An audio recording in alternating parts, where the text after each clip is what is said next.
my beloved Boss Mike Cervera. Punta na tayo mga kababayan dito sa mga iyaking mga hinampil na mga DDS. Nakaw! Eto na, mga kababayan ko. O, nasan na yun, Boss Mike? Eto ba yun? Eto na. Lang po, reaksyon ng palasyo doon sa sinasabing parang credit grabber po ang Pangulo, doon po sa Bukana bridge na inopen po, na sinasabi po niyang naaprubahan ng mga... Kita niyo kung paano ba siya giniclear, Attorney Claire dito yan. Basag na basag to lagi. Ewan ko ba, makapal din ang mukha nito no? Yung mga tanong niya, laging alanganin Di ba? Ito na. Another topic lang po, reaksyon ng palasyo doon sa sinasabing parang credit grabber po ang Pangulo, doon po sa Bukana Kita mo, hindi mo pa nga alam yung itatanong mo. Si Edin naman, hindi mo pa alam, pati itatanong mo, i-ready mo nga. Kakainis ka. Pero hindi mo rin pala sinisinok ako. Hindi niya pala alam yung yung itatanong niya, Bukana bridge na... Ay, nako, Diyos ko!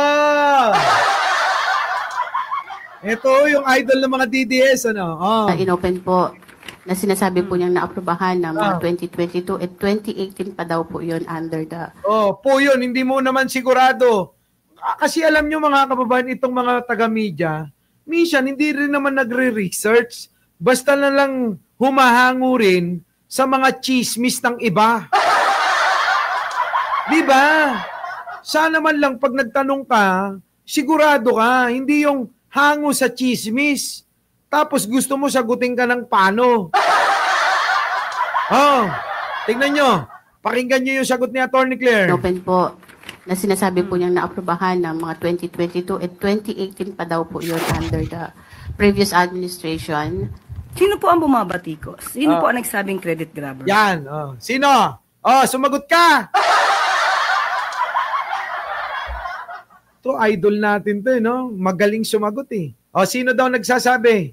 Sabihin mo kung sino. Baka naman kasi gawa-gawa nyo lang yan sa Net25. Di ba? O dahil na basa nyo sa mga fake news sa vlogger ng mga DDS. Ganyan kasi. Kaya ang hirap mga kababayan na itong ispilingin Ayan Sino po ang bumabatikos? Yan. Sino po ang nagsabing credit grabber? Sino? Dapat sagutin mo yan, Eden. Walang sumagot. Hindi masagot ni Eden kung sino nagsabi. Parang wala po tayong nadinig na ganun. Wala po tayong wala akong konteksto. Wala naman talaga, gawa-gawa niya lang yun. Gawa-gawa niya lang yun yung ganong style na credit grabber. Walang ganon. Baka yung nabasa niya o nalaman ni Eden, baka si Digong ang credit grabber, hindi si Pangulong Bongbong. Diba? Tama ka, Aitang, lusaw na lusaw. Lusaw na lusaw, wala. Hindi nakapagsalita. Nagmukhang engot, mga kababayan. Nagmukhang engot si Eden dito. Ayan tingnan nyo. Ayan Sino po ang bumabatikos? Sino po ang nagsabing credit grabber? Parang wala po tayong nadinig na ganun. Wala po tayong wala akong konteksto. Wala. So, wala. Hindi nga dapat kasi alam nyo kapag tinanong ka ng ganon, sino nagsasabi? Sabi po ng mga DDS. Sabi po ni Sara Duterte, sana may ganon pero wala namang nasabi. Ibig sabihin, gawa-gawa niya lang yung tanong na yon. Tama, mali. Baka naman sila yung nagsasabi nun. O tapos pinadaan lang kung kani-kanino na para lang masabi na sabi po nila. Pero sila talaga nagtatanong noon. Diba? Kung hindi natin alam kung sino nagsabi at ito ay sa tabi-tabi lamang, hindi na po natin ito dapat pansinin pa muna. Kaya nga. Dahil alam naman po natin, sa ngayon po, ang sinabi po na Bukana Bridge ay natapos po sa panahon ni Pangulong Marcos Jr. Correct! Yan! Ganon. Wala kang mabanggit kung kanino mo kinuha yung source mo ng mga ganyang salita mo. Di ba no? Wala. Oo.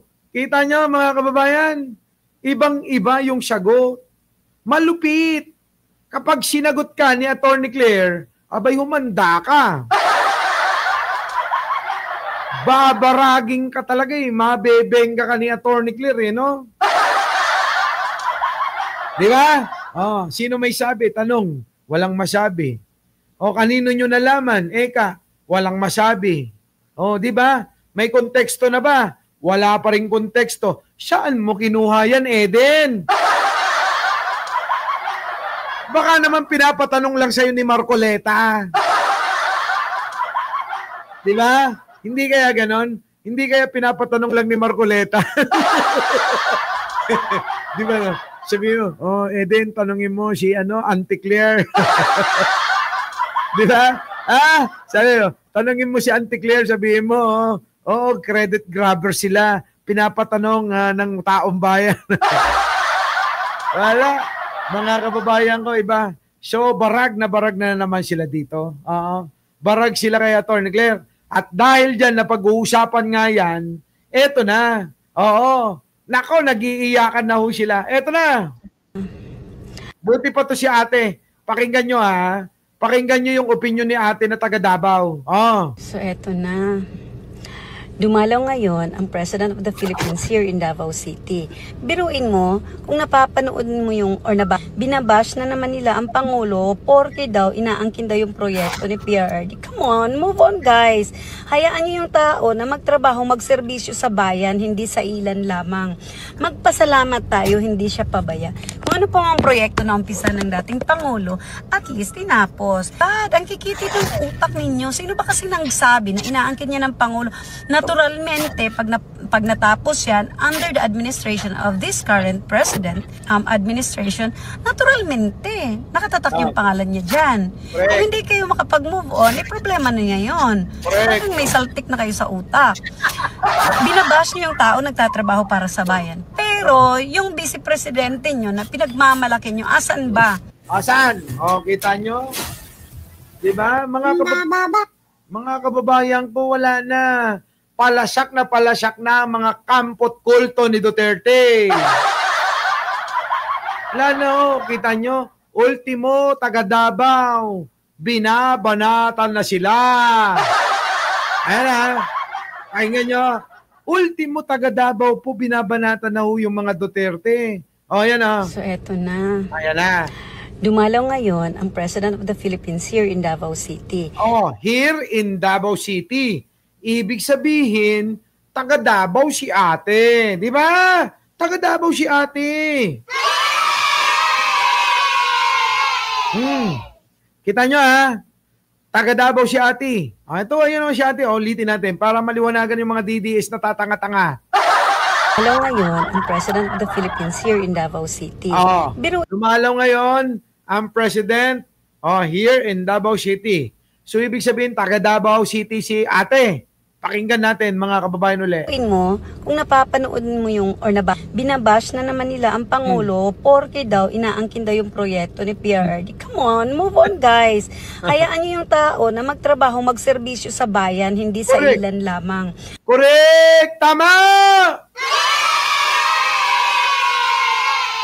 Hindi nyo kasi hayaan si Pangulo, puro kay paninira. Wala na kayong ginawang mabuti sa bayan na to eh. Di ba? Sila yung nagpapagulo talaga eh. Magpasalamat tayo, hindi siya pabaya. Kung ano... Correct!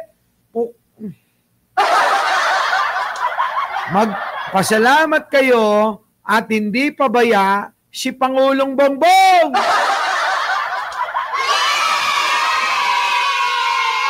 tuloy ate. Po ang proyekto na umpisa ng dating Pangulo, at Ay. least tinapos. Ang kikitid ng utak ninyo. Sino ba kasi nagsabi na inaangkin niya ng Pangulo?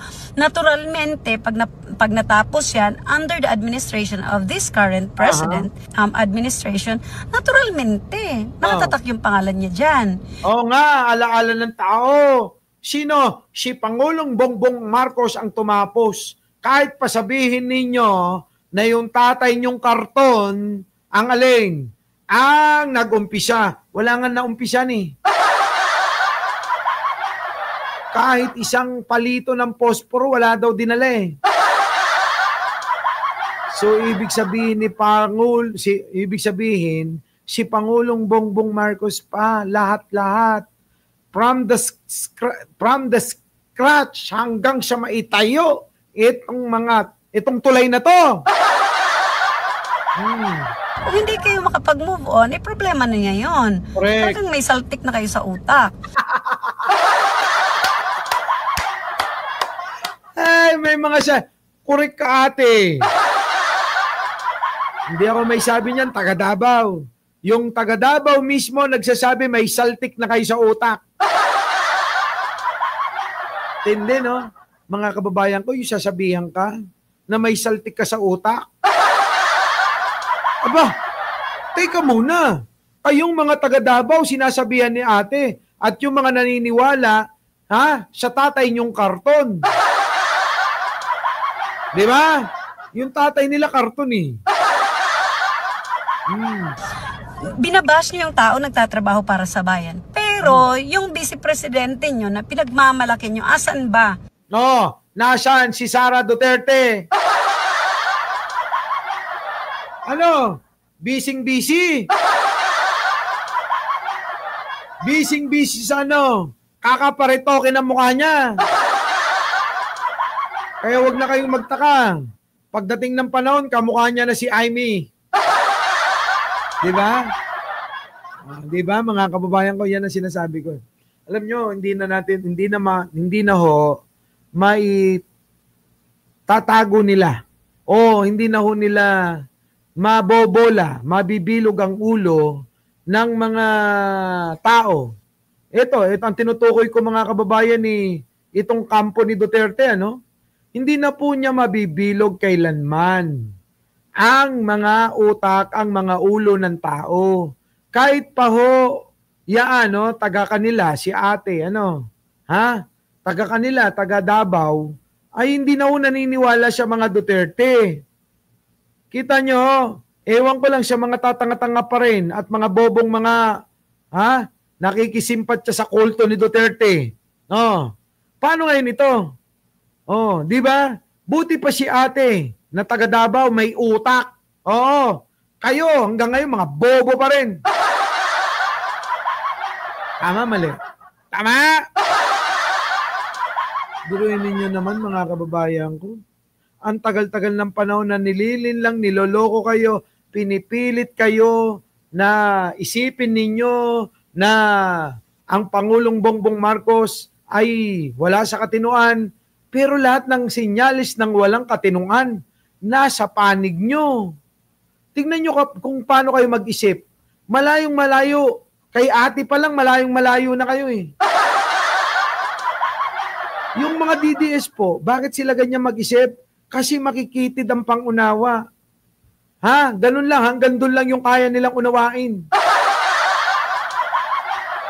Hindi na nila pinapalawak. Pero tingnan nyo, basta talaga hindi DDS, maganda't gwapo. Di ba? Buti pa si ate, maganda. Kasi hindi siya DDS eh. Kaya lahat ng mga DDS, gusto nyo maging maganda, gusto nyo maging gwapo, iwan nyo yung tatay nyong karton. Tama, mali. Iwan nyo yung tatay nyong karton para maging maganda't gwapo kayo. Eto pa tingnan nyo. Iyakan eh. Si Sas naman grabe. Wala kang ambag PBBM sa Bukana. Bridge, sabing ganun Sas, Roganda. Kita nyo? Mas malaking walang ambag Sabi rito ng mga Gen Z, ni Kurt, ni Kurt, Gen Z po ito, si Kurt, bata. Di ba kayo naiiya niyan, Sas? Hindi ba kayo naiiya sa mga bata? Pinagsasabihan kayo? Sabi ng bata, mas malaking walang ambag, si Duterte, diyan, pera ng bayan. Ibabayad natin sa sinasabi nyong donasyon. Ngayon, donasyon na. Donasyon ng China. Kita nyo. Donasyon pala ng China, bakit hindi tinanggap ni Duterte noon? Di papayag ang China na walang kapalit. Ano ba ang bag ng tatay mong karton? Hey, nako! Hindi ako. Ang chismosa na. Grabe. Di ba? Sabi rito, ano ba ang ambag ng tatay mong karton? Noong 2018, 2022, di puro drawing, puro plano, kahit isang pirasong stick ng barbecue, walang naipatayo, yang poon mo, siya bukana na yan! Yun! Alam niyo yung mga kalaban ng mga DDS, mga kabataan na, no? At saka yung mga kabataan, mulat na po sila. Hindi nyo na mapipigil yung mga yan, mga kababayan. Yung mga kabataan ngayon, ang sumisigaw, nagsasabi, at bumabangga sa mga DDS na mga tatanga-tanga at mapanlin lang. Matalino naman yan. Kaya lang ginagamit ngayon, siya panlilin lang. Hindi lang ho yan. Meron pa. Nasaan yung Boss Mike? Eto pa. Eto pa. Tingnan nyo mga kababayan ko. Sabi rito. Basahin natin. Davao River, Bukana Bridge. Kung project pala ng poon nila ang Bukana Bridge at hindi pala kay Bongbong, bakit ang nilagay ng China sa tableta ay 2023, 2025? Bakit nga naman nilagay ng China 2023, 2025? Nasya ng 2018 na sinasabi nilang sila ang nagsimula. Totoo naman Nasaan nga ba? Tama di ba? Kung mga kababayan, gawa ni Duterte at kailangan i-credit kay Digong, nasa ng 2018 siya tableta. Nakalagay po rito, ang bilis nga akong ginawa, 2023 to 2025. 23, 24, 2 taon lang ginawa. Ganon kabilis ginawa. Di ba? Kita nyo mga kababayan ko. Sabi pa rito. Ganon siya kabagal mag-isip at magplano. Inabot na ng 4 na taon. Hanggang siya walang nangyari. Diyos ko, logic ng mga DDS, baliko! Sabi na naman ni Maine Marasigan, mga kababayan, isahong Gen Z. Kita nyo mga kababayan, pinapahiya kayo ng mga kabataan. Hindi ba kayo nahiya niyan? Kaya alam nyo mga kababayan ko, talas-talasan lang ang isipan para hindi kayo naloloko ng kulto ni Duterte. Diba? Yan yun Our beloved Boss Mike, Boss Mike.